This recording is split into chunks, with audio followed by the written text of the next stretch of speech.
So the most important syndrome, which is van der Waals syndrome, it is autosomal dominant syndrome which involves cleft palate and pits of lower lip. This we will study afterwards. Before this, we have another syndrome which is called Parry-Romberg syndrome or facial hemiatrophy. So what do you mean by Parry-Romberg syndrome or facial atrophy? So in this, there are three people who discovered this syndrome.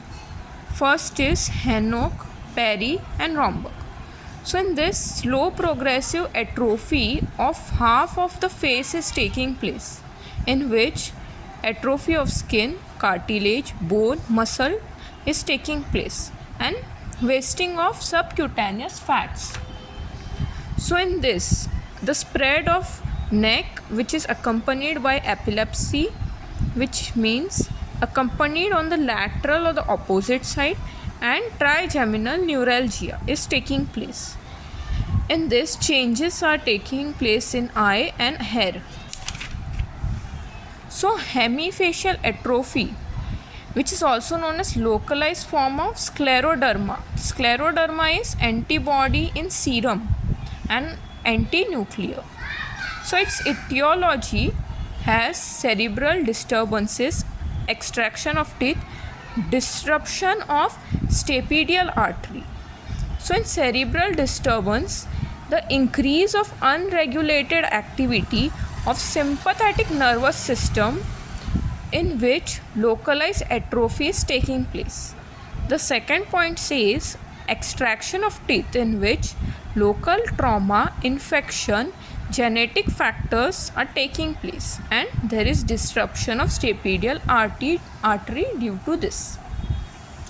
Further, if we see clinically, the features are, in females it is seen more affected rather than in males less affected. On the left side of the face, it is more affected and involved. It is commonly seen on the left side of the face rather than on the right side.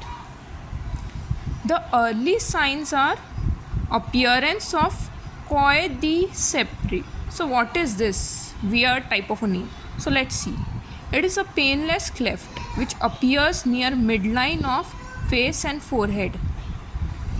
Its boundary is between normal and atrophic tissue, which is atrophic is also known as affected.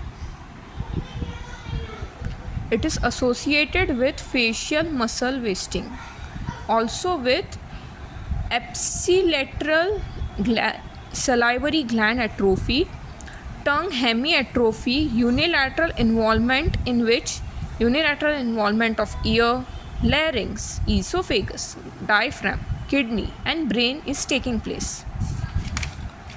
Further, the symptoms says facial hemiatrophy, Jackson epilepsy, trigeminal neuralgia, which is both on the opposite side present, pigmentation disorders, vertigo, nevia, ocular complications are the various types of symptoms seen in Parry-Romberg syndrome. Further, if we see oral manifestations, in which incomplete root formation, delayed tooth eruption, facial asymmetry, lips hemiatrophy, tongue hemiatrophy and tooth eruption are affected. So this was all about Parry-Romberg or facial hemiatrophy syndrome.